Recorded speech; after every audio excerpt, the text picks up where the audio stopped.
Alright kids, get out your watercolors. I'm going to show you some different colorful approaches to the same chord. So you just take a dominant 7th chord. We're going to work with the example of G7, and we're going to add some different colorations. So there are many different options as far as what you could play that sounds good over the G7. So the first and probably most consonant one is the Mixolydian scale. So that would be like the 5th degree of the major scale, Ionian. So do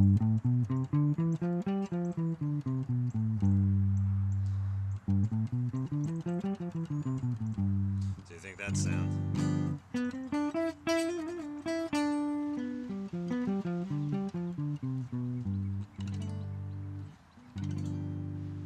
Alright, and then you have, I guess next to that would probably be the Lydian Dominant.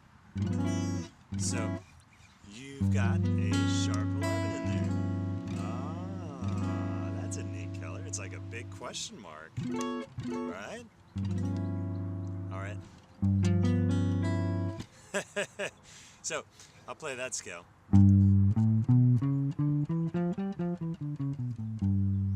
Yeah, so that's the 4th degree of D melodic minor.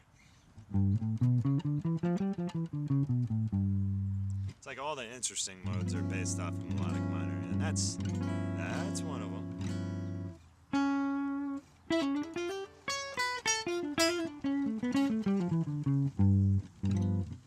So all that over G7. All right. And then another approach might be the altered scale.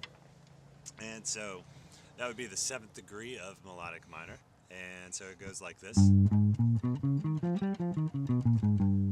So if you're referencing it to the melodic minor scale, the relative minor melodic minor scale, that's A flat melodic minor. So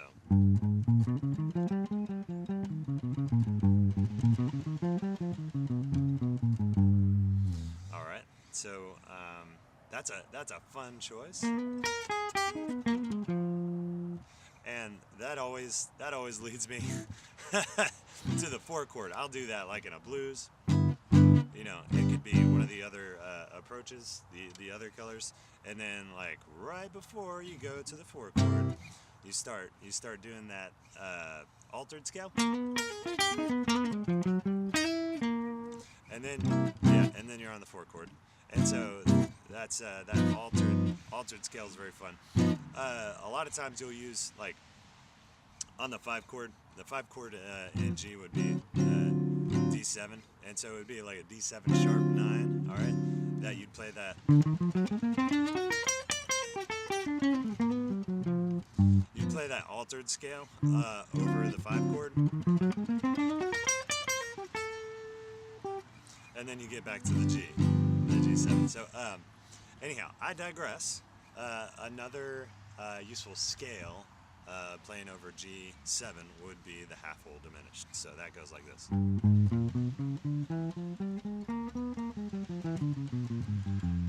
I'll just play an octave.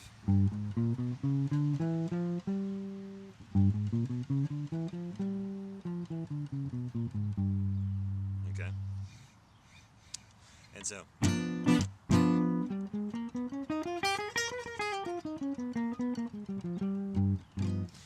curious sound.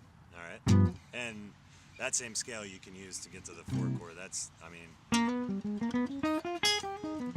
it has a lot of similarities to the altered scale.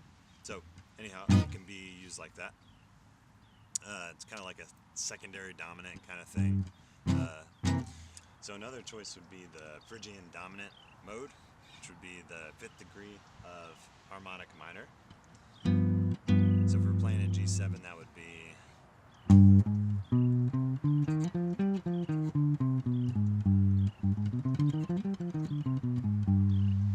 all right, and that would be relative to C harmonic minor. So anyhow, back to that G7. That's another option, and then one more option would be like a dreamlike whole tone scale.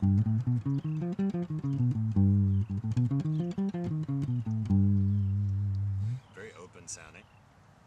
All right, and then we could look at arpeggios to play over that chord, and not think about scale degrees so much, but just what makes up the chord itself. So if it's a G7 chord, you've got innately you have 1, 3, 5, flat 7.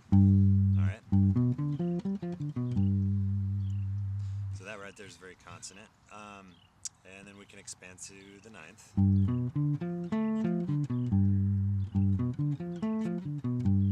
All right, and then we can expand to the sharp 11. And then expand to the 13.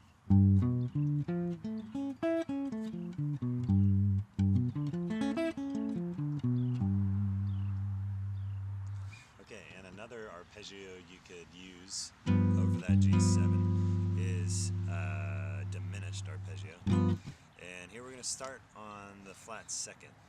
So, in this example, start on A flat. Okay. So you'll notice this the scale degrees or the notes that are common to G7. Other than that flat 9 right there. So you have the flat 9, you have the 3, you have the 5, flat 7, alright, 1, flat 9. So the only oddball is that flat 9.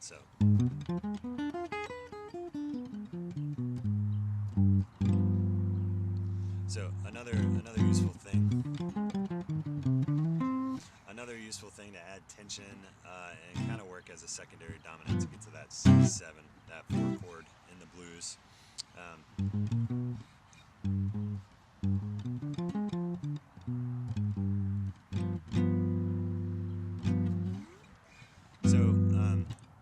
Another useful tool might be to think of a 2-5-1 going into the chord you're approaching. So if you're hanging out on G7, that's where the rhythm section is, and the next chord that comes is a C7. You can go ahead and think of a 2-5-1 to land you there. So it'd be D minor 7 to G7 to that C7.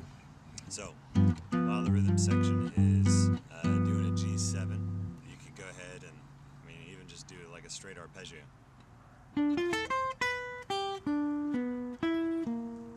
So 1, flat 3, 5, flat 7, and then we're on G.